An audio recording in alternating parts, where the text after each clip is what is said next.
Bismillahirrahmanirrahim. Assalamu alaikum.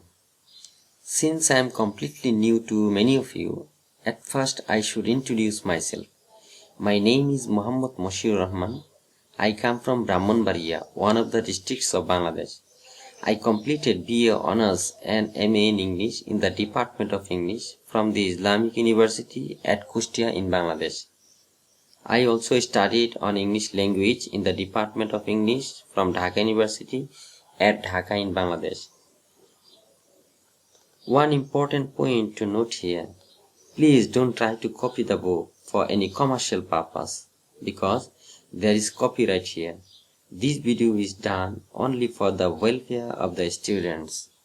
Okay, let's start. Now I am going to teach you about phrase, which is really so important for learning English. প্রিয় শিক্ষার্থী, তোমরা ভিডিওটা টেনে টেনে দেখবে না, টেনে টেনে দেখলে গুরুত্বপূর্ণ তথ্য মিস হয়ে যাবে। তাই মনোযোগ দিয়ে দেখো। তোমরা ইচ্ছে হলে এই ভিডিওটি ইংরেজিতেও দেখতে পারো, ডেসক্রিপশন বক্সে লিংক দেওয়া আছে। ফ্রেজ, যে শব্দ সমষ্টিতে সাবজেক্ট ও ফিনিট ভার্ব থাকে না তাকে ফ্রেজ বলে। সাবজেক্টও থাকবে না, ফিনিট ভার্বও থাকবে না। ফিনিট ভার্বটা কি? ফিনিট ভার্বটা হচ্ছে, যেমন দেখো, he likes to write a letter. যে ভার্বের সাথে টু নেই, যে ভার্বের সাথে আইএনজি নেই এবং যেটা অক্সিলারি ভার্বও না, সেটা হচ্ছে ফিনিট ভার্ব। এখানে লাইকস, এই সবুজ সবুজ ওয়ার্ডটা হচ্ছে ফিনিট ভার্ব। দেখো, এটার সাথে টুও নাই, এটার সাথে আইএনজিও না, এটা অক্সিলারি ভার্বও না, এটা হচ্ছে ফিনিট ভার্ব। তাহলে যে শব্দ সমষ্টিতে সাবজেক্টও থাকবে না, ফিনিট ভার্বও থাকবে না, সেটা হচ্ছে ফ্রেজ। কমপক্ষে দুইটা শব্দ হতে হবে।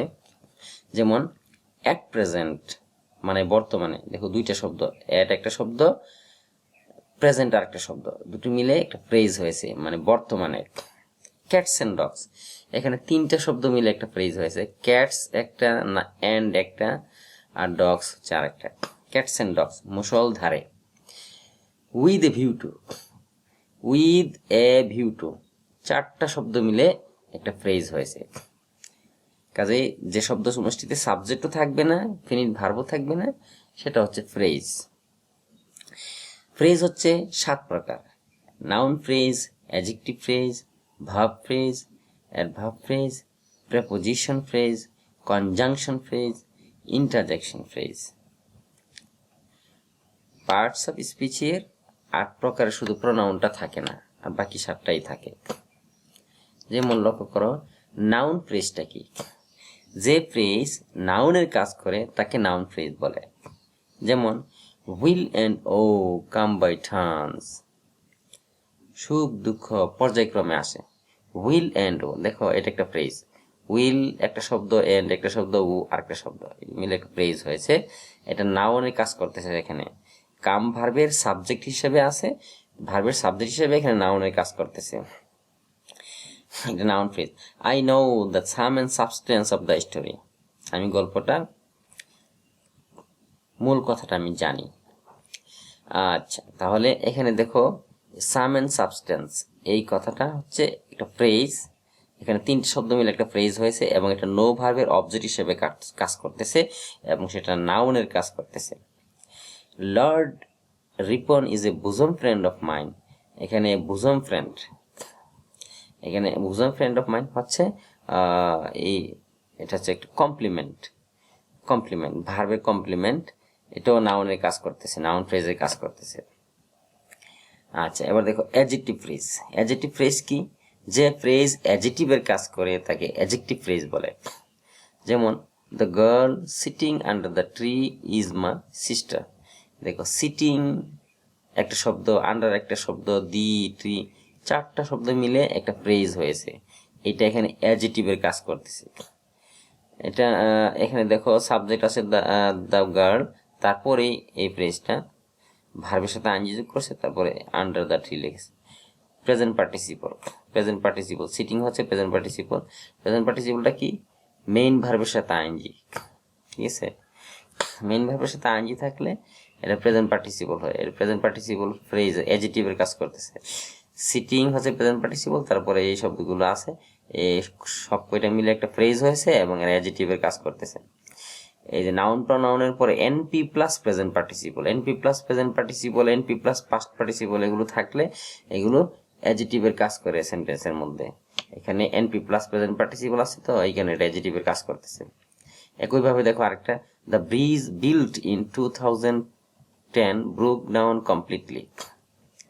দেখো বিল্ট, বিল্ট হচ্ছে ভার্বের পাস্ট পার্টিসিপল, দ্য ব্রিজ হচ্ছে এনপি মানে নাউন প্রনাউন, আর বিল্ট হচ্ছে পাস্ট পার্টিসিপল। আগে ছিল নাউন প্রনাউন আর প্রেজেন্ট পার্টিসিপল, এখন noun pronoun plus past participle. তাহলে এটাও হচ্ছে অ্যাডজেক্টিভের ফ্রেজের কাজ। পাস্ট পার্টিসিপলটা কি তোমরা জানো, তিনটা ভার্বের রূপ আছে, present form, past form, past participle. Do, did, done. এখানে বিল্ড, বিল্ট, বিল্ট, এই বিল্ট হচ্ছে পাস্ট পার্টিসিপল। তো এনপি প্লাস পাস্ট পার্টিসিপল হলে এটাও অ্যাডজেক্টিভের কাজ করে, এটা হচ্ছে সেন্টেন্সে অ্যাডজেক্টিভ ফ্রেজ। বিল্ট ইন 2010 এইটা হচ্ছে adjective phrase. As an orator Shere Bangla was second to none, second to none অদ্বিতীয়, ঠিক আছে, অদ্বিতীয়। শেরে বাংলা ছিলেন অদ্বিতীয়, বক্তৃতায় শেরে বাংলা ছিলেন অদ্বিতীয়। সেকেন্ড টু নান এটাও অ্যাডজেক্টিভের কাজ করতেছে, এটা অ্যাডজেক্টিভ ফ্রেজ। পার্টস অফ স্পিচের উপর আমার আলাদা ভিডিও আছে, তোমরা দেখে নিও, এখানে বিস্তারিত বুঝতে পারবে যে নাউন, অ্যাডজেক্টিভ, ভার্ব যেটা আছে 8 প্রকার, সব প্রকার এখানে বিস্তারিত আলোচনা আছে, তোমরা ভিডিওটা দেখলে ভালো করে বুঝতে পারবে। এখানে ফ্রেজ, তাই এখানে অন্যগুলো আলোচনা করা যাচ্ছে না। ভার্ব ফ্রেজ, ভার্ব ফ্রেজ কি? যে ফ্রেজ ভার্বের কাজ করে তাকে ভার্ব ফ্রেজ বলে। যেমন he is helping him, is একটা ভার্ব, হেল্পিং আরেকটা ভার্ব, ঠিক আছে, এখানে কিন্তু কোনো সাবজেক্ট নাই। ইজ হেল্পিং এটা হচ্ছে verb phrase. They have made house, have made এটা একটা verb phrase. The truth has brought to light, এই যে ব্রট টু লাইট এটা হচ্ছে ভার্ব ফ্রেজ। সাবজেক্ট নাই, ফিনিট ভার্বও নাই, শুধু ভার্ব আছে, সাবজেক্ট নাই। দাগ আন্ডারলাইন করা আছে এই জায়গাটার মধ্যে, সাবজেক্ট নাই, কাজে এটা শুধু ফ্রেজ, এটা ভার্ব ফ্রেজ। এরপর অ্যাডভার্ব ফ্রেজ, যে ফ্রেজ অ্যাডভার্বে কাজ করে তাকে অ্যাডভার্ব ফ্রেজ বলে। যেমন হি কেম টু সি আস, দেখো টু একটা শব্দ, সি আর একটা শব্দ, আস একটা শব্দ, 3 শব্দ মিলে একটা ফ্রেজ হয়েছে। এটা কিভাবে adverb phrase? He came to see us, তিনি আমাদেরকে দেখতে আসলেন, এটা হচ্ছে উদ্দেশ্য। উদ্দেশ্য সেন্টেন্সের মধ্যে যে ওয়ার্ড উদ্দেশ্য বোঝায় সেই ওয়ার্ডটা কিন্তু অ্যাডভার্ব। এখানে এই ফ্রেজগুলো উদ্দেশ্য বোঝাচ্ছে, এই কারণে adverb. She looks after the orphan all the around, তিনি সারা বছর এই এতিমটার দেখাশোনা করেন। অল দি অ্যারাউন্ড সারা বছর, এটা সময়। যে ওয়ার্ড সেন্টেন্সের মধ্যে সময় নির্দেশ করে সেটা হচ্ছে অ্যাডভার্ব। এখানে এটা ফ্রেজটা সময় নির্দেশ করতেছে, এই কারণে এটা adverb phrase. He comes here now and then, তিনি প্রায়ই এখানে আসেন, এই যে প্রায়ই এটাও সময় বোঝাচ্ছে, এই শব্দগুচ্ছ সময় বোঝাচ্ছে, এই কারণে এটা অ্যাডভার্ব ফ্রেজ। প্রেপোজিশন ফ্রেজ কি? যে ফ্রেজ প্রেপোজিশনের কাজ করে তাকে প্রেপোজিশন ফ্রেজ বলে। যেমন I have come here for helping them, এই দেখো for helping them, for preposition, তারপরে ভার্বের সাথে আইনজি যোগ করেছে, তারপর দেম, এটা হচ্ছে প্রেপোজিশন ফ্রেজ। 3টা শব্দ মিলে ফ্রেজ হয়েছে প্রেপোজিশন। প্রেপোজিশন ফ্রেজে অবশ্যই প্রেপোজিশন থাকবে, সামনে পিছনে বা অন্তত একটা হলেও থাকবে। Don't get down from running bus, from running bus এটা প্রেপোজিশন ফ্রেজ, ফ্রম আছে দেখো preposition. He was at the top of the list, at preposition, of preposition, at the top of এটা প্রেপোজিশন ফ্রেজ। সেন্টেন্সের মধ্যে প্রেপোজিশনের কাজ করতেছে। Conjunction phrase কি? যে ফ্রেজ কনজাংশনের কাজ করে তাকে কনজাংশন ফ্রেজ বলে। যেমন not only he but also his friends were present there, এটা কনজাংশন ফ্রেজ।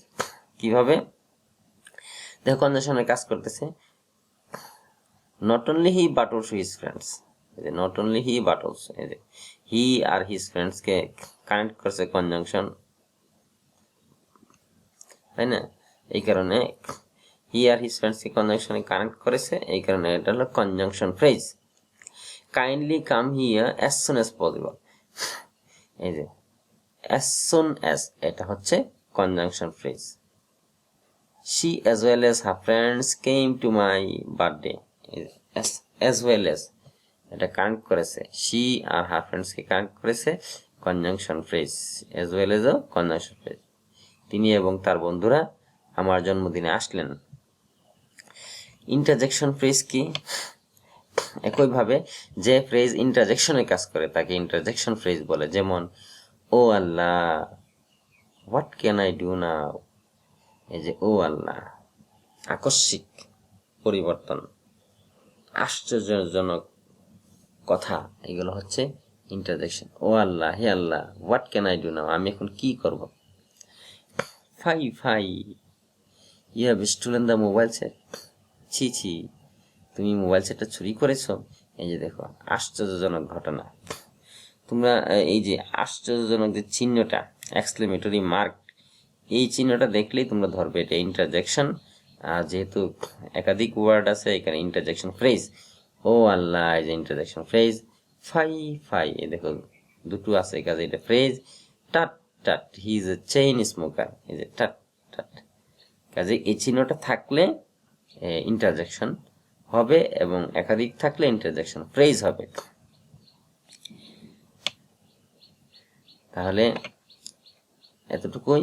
এই ভিডিওটা ইংরেজিতেও আছে, যারা দেখতে চাও তোমরা দেখতে পারো, ডেসক্রিপশন বক্সের মধ্যে দেওয়া আছে, কাজে তোমরা ইচ্ছা করলে ওখানে দেখে নিতে পারো।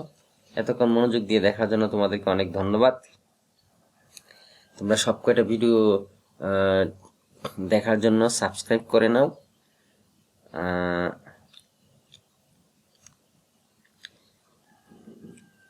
ঠিক আছে, আল্লাহ হাফেজ।